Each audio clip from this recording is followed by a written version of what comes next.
လူတယောက်ရဲ့အဓိပ္ပာယ်ကိုလာမဆက်ဖက်နဲ့ကိုအဓိပ္ပာယ်နဲ့ကိုနေဆုံးချုံခဲ့ရဆိုတာပဲတေချာပလေးစီလူတယောက်ကိုလက်တီးနဲ့ထိုးဖို့ဆိုတာကကိုမှမေးရရှိရတယ်တဲ့ငါလက်တီးတွေမင်းစီတက်ရောက်ဖို့ငါမှမေးရရှိတယ်ခုတော့မင်းမှမေးရမရှိပဲမင်းလက်တီးတွေငါပေါ်လာတက်ရောက်နေတာမှန်တရားကြီးမင်းတရားလွန်နေပြီလောကကြီးမှာငါအမုန်းဆုံးက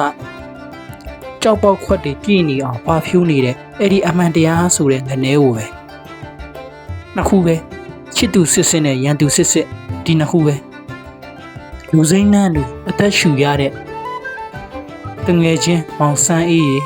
မြို့တွေကိုမာဂျူရီမီမစင်ရပါဘူး။ဘာကြောင့်လဲဆိုတော့မြို့တွေကိုယ်တိုင်ကမာဂျူရီနဲ့လှုပ်ထားလို့ပဲ။ဟုတ်စပွဲနံပါတ်1မှာကိုဘွားကိုကြာနာနာစီရင်ချက်ချအခိုင်အမာထိုင်နေတဲ့ငါတငယ်ချင်းအောင်ချိတ်ဟာထွန်းကားတဲ့မြို့ကြီးတစ်မြို့ပေါ့။ပုံပီလိုရှောရွေတွေအောင်ရောက်ခဲ့ရပေမဲ့လည်းဖော်ဝေးဆိုတဲ့ကြပြဆရာဟာထွန်းကားတဲ့မြို့ကြီးတစ်မြို့ပေါ့ဘယ်သူဟာကဘာမြေတစ်ခုလုံးဆုံးချုံခဲ့ဘူးတလဲကဘာမြေတစ်ခုလုံးဆုံးချုံတူတာကဘာကိုပြန်ရပြီလေဘောလုံးသမားမာရာဒိုနာဟာဂိုးတွေကိုဟော်နဲ့တွင်းခဲ့တာပေါ့ကွာ